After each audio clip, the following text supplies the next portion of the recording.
Greetings, it is Alex from Metal Master Kingdom. We are at the Danforth Music Hall today for the Trivium and Arch Enemy Tour, which is going to be really awesome.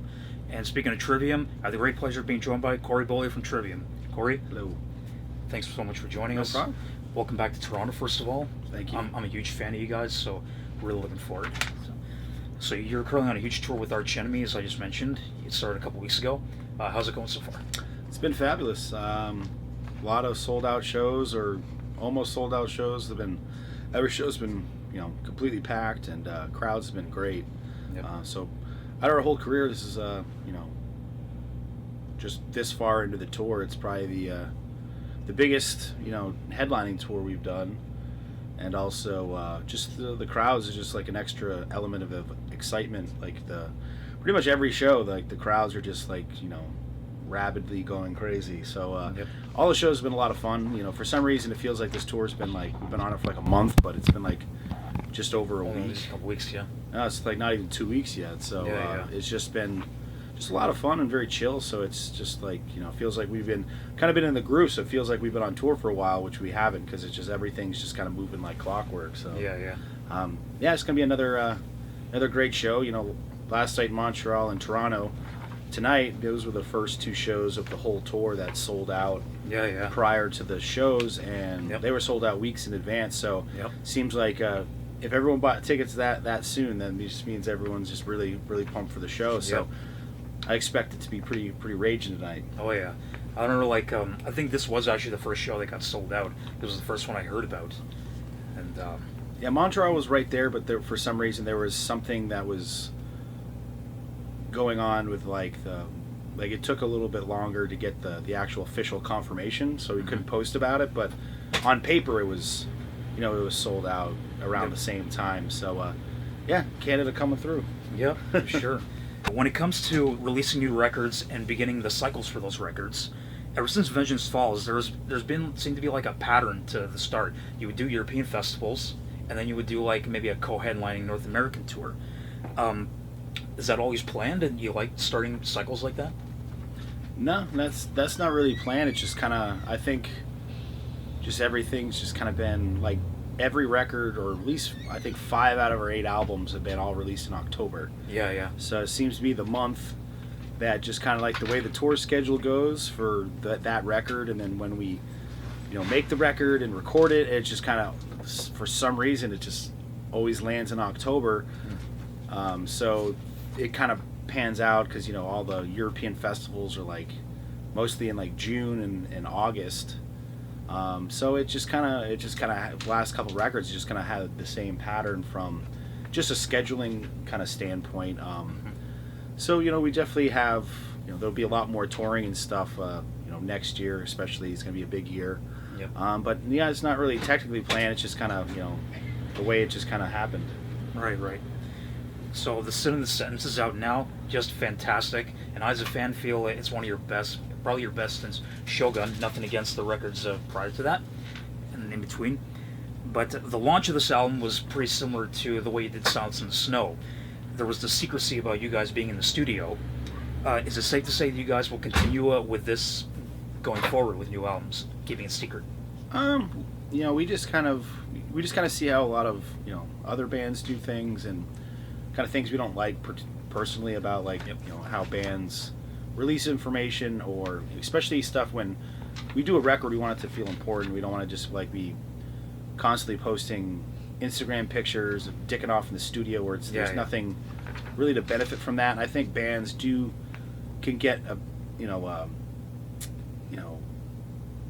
there's something beneficial about kind of going away for a minute and not constantly bombarding people. Yep.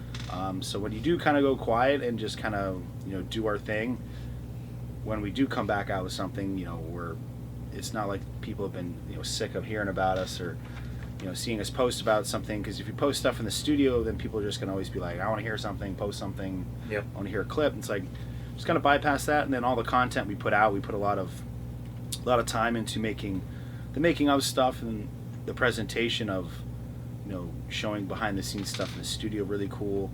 And then when we do release a song, it has it gets people talking. They don't expect it, or they don't know what's coming, so it just kind of adds like a surprise fun. Surprise element, yeah. And it just, I think it just has a little bit more of an impact than people hearing about something for 5 months and then just kind of losing interest. It's like kind of really new and, refreshing, that we're just kind of coming back with like kind of like a whole new, everything about, the presentation of the way we do every aspect of the release. There's something new and exciting for the fans to dig through and have fun with. Right. Okay. The bonus track on the album is a re-recording of Pillars of Serpents, and it sounds great, I gotta say. Talk about how the idea came about to re-record that song. That actually, I remember one day we were in the studio. We were really prepared, and we got in the studio and pretty much like recorded the whole record in like 2 weeks. Mm-hmm. And we had, I think, 2-3 more weeks booked in the studio. So there was a lot of just kind of like reviewing and going over stuff, and Matt did a lot of stuff with like the vocals, like re-recording stuff over and over again because it just kept sounding better. So we were doing a lot of stuff, just kind of once we got all the bulk of the work done, it was a lot of just making sure everything was exactly the way we wanted it. And one day we were in the studio, and I can't remember what was going on, but we were all just kind of hanging on the control room, and I believe Paulo brought up the idea like, hey, we have all this extra time, and usually the label is always asking us for more extra songs for different, whatever formats or releases. And we had two songs we knew were going to be extra, and then we had another original song which we at the time thought was going to go on the record. And then since we had just done the last tour in Europe with Alex, we were playing Pillars, and that's like, if we were going to re-record anything, it was like something from the first album, because Paul and I didn't play on it. So it'd be kind of a cool thing to put your stamp on it. Yeah, just kind of have like the new version, and plus like the original recording is like, maybe not as like potent as the follow-ups, and wasn't recorded to a click track, so there's a lot of timing, fluctuations and stuff. So we're like, yeah, if we're going to re-record anything from the old catalog, this would probably be something that would add something special to it, with having the current band all play on an old song, and also we could do some extra, like beef it up a little bit, because obviously when you listen to that record, Matt's like 16, I think, when he recorded it, so the vocals he sounds really young. So this is kind of like a new hyper, high octane version of the song, and it was just gonna, we had fun playing it with Alex on tour, and felt that like, it'd just be a really cool song to re-record, because I don't think there's any other, nothing from like Ascendancy on that, we'd, I think would be able to record that would, because those records have a certain kind of vibe and magic to them that it just seemed like a cool song that I think the old school fans would really really get into, because I think it came out, it does does honor the original, but it does, it's like a fresh take on because I remember that song was even I remember learning that song even before Ember came out, so that's like that's getting up there in age, so it's almost like 16, 17 years old or something. So it was just a fun thing to do, and eventually, hopefully, later on, after the record's been out for a while, it'll be available like to fans in the U.S. At some point. So, but I'm sure everyone's digging through YouTube or something for it. I have a burning question that I really wanted to ask you guys all these years, well, ever since like Shogun came out. But and this is probably something you probably haven't been asked before. Maybe you have, but on the making of Shogun on the deluxe edition, there's a segment in there where there's a clip of an unreleased song. For people that have the deluxe version of Shogun, you know the one I'm talking about. Would you know the one I'm talking about? I'm pretty sure I know which one you're talking about. There was like a clip where you guys were setting up to record the B-sides, and there's a clip of a song in there that never made any records. So the $1 million question is, what is that song called, and would you think it'll ever see the light of day? We just have some demos of it. That's like actually the clip that somehow, like, I don't know why it got put in there, because we didn't record it, and the documentary was made after the record. But the dude who was putting the DVD together, I guess to make, I don't know, something different content wise, I know somehow put it in there, and like no one really cared, I guess, since we didn't record the song for the record. But you can hear it easily enough in the playback. But it was a song that we demoed, and that's just like a pre-pro demo recording. That's like, we never even attempted to record it for the album, and just never used it.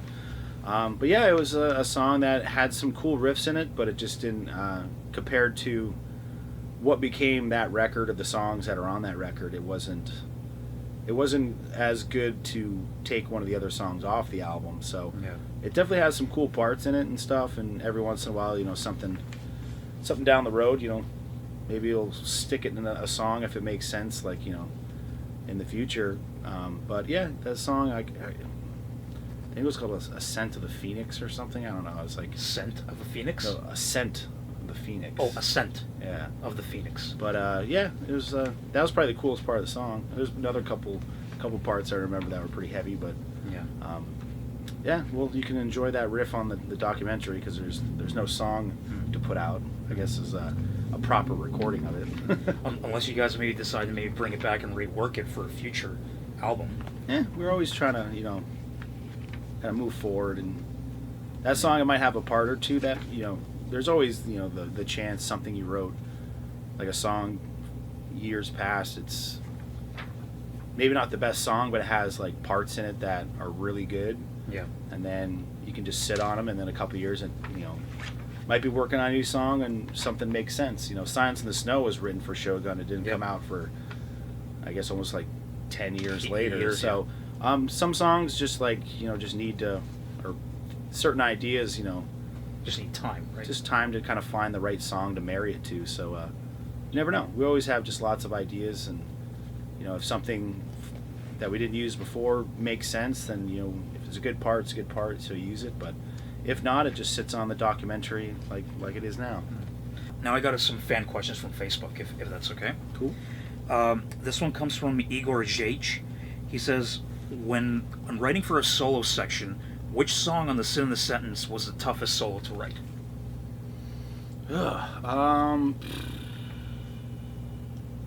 Which song? Probably. I think the one I think it was more hard just because there were so many, I guess, ways you could take it. But I remember doing, I think one of the first solos I did for the album was The Beauty and the Sorrow, and it's got a very kind of like rock and roll, kind of very open chord kind of thing, and It's a great song. yeah, and I remember it was the first solo, so it was kind of like just getting back in the groove of like creating solos and writing in the studio. And it's had such kind of like an open kind of chord progression within the riff that it was, and the way the tempo was, it was kind of just like, man, you could do so much over this part. It's like such a great riff to solo over. It was just kind of like, where do you go or where do you start? And so that one took a minute, and then once it was just kind of like got the vibe of where to go with it, excuse me, kind of came into place. It's not overly technical, but it was just trying to find the right ideas to make it flow and make sense and work with the part. So that was fun. And also I think Other Worlds, just because it was like all the parts to play over in the middle section were all very stagnant notes. Yep. So there wasn't really like a very a moving like a melodic progression to kind of flow through. So you're just kind of like just playing over one note for the whole time. So it was kind of like, not my favorite thing to do when you're just playing over one note. So it was just kind of like trying to make something that you actually liked, were happy with, even if it wasn't, the most ideal thing to play over. But Yeah. trying to add something so it was like that kind of thing when it was something trying to play like shreddy stuff or whatever, and it was just kind of like didn't feel right. It was kind of like, all right, well, let's do something completely different over something like this, and just kind of simplify the the solo part. So you just kind of let I guess what you're playing over kind of let that kind of tell you where to go, and not do something that just sounds out of place. Yeah. All right. There you go, Igor. There's your question. Okay, so this one comes from Aaron Young. Your favorite Trivium song to listen to and your favorite song to play live? Well, obviously, since we have a new record out, we like listening to the new record since it's fresh. Yep. After a while, don't really listen to the old records quite as much, like just as like a listening session. It usually has to be like, oh, we haven't played this song in a long time. Yeah. We need to listen to it for a refresher. Yep. But definitely the stuff on when I was at home and I finally got a copy of the record, because I hadn't, I had like a streaming version of it and whatever. But when I actually got the actual CD copy of the record, I was pretty stoked because when I put it in the car, the compared to a Dropbox stream, like the record just sounded so much bigger and more powerful coming off the record. So I was having a lot of fun just listening to it in my car, and obviously Sin of the Sentence, Beyond Oblivion, definitely two songs I always really like to listen to just because they're so like intense. But then also just listening to like Sever the Hand, and like it's pretty much just like I'll just listen to the whole record. Yeah, all great songs. Yeah, so it's definitely a fun from start to finish. But those, and then favorite song to play, definitely the new songs in the set are a lot of fun. So we haven't played them a lot, but this tour we've added in some stuff like Kitty Stay Gomen from Shogun. I love that song. We hadn't played that in quite a long time. It had been maybe 5 years since we played it. Yep. And we started doing it in Europe, and having Alex playing with us on drums kills it. So it's been a lot of fun. I don't think we played in the States for at least probably the 5 years or something. That was one of the last tours we played it on. So and I was at that tour, so I saw you play that. So yeah, awesome. So it's been fun since we've been wanting to play that song for years, but just circumstances, it just didn't work out for whatever reason. So now that we were able to play it again, it's been a lot of fun because I don't think a lot of people were quite expecting it to show up in the set maybe, but it's definitely been a highlight of the set. Fans seem to be really pumped when that intro kicks on. Oh yeah, they know exactly what's happening. Yeah, absolutely. So you just announced a European tour with Code Orange, Power Trip, and Venom Prison. What are the other touring plans for 2018? Well, we got that obviously, and then working on some stuff in the spring. We just got announced for Welcome to Rockville. So there'll be that and some other stuff that hasn't been announced, but and then we're working on some some headlining shows that fill in the in between the festivals, and then after that that takes us to about May, early June, I think. But going back overseas for festivals? No, we're just kind of playing it by ear. We're not trying to smash a million tours back to back. So after we do Europe into the spring tour, that's a good almost 3.5, 4 months straight. So after that, the summer is kind of wide open, and we're just kind of seeing where it goes. We've been doing the European festivals so much that I think we're just gonna skipping this year. Yeah, just take the summer off and do something, and could just kind of see what happens. We don't have the whole year booked up, but there's definitely a lot of places that we've been talking about wanting to go back to that we haven't played in a long time or rarely play. So hopefully be able to kind of mix in some different stuff in there. But definitely be a lot of touring, so it's just everyone will have to wait and see. Awesome. All right, so there you go. Corey, thanks so much. No problem. Any last words to the people watching? Buy the album.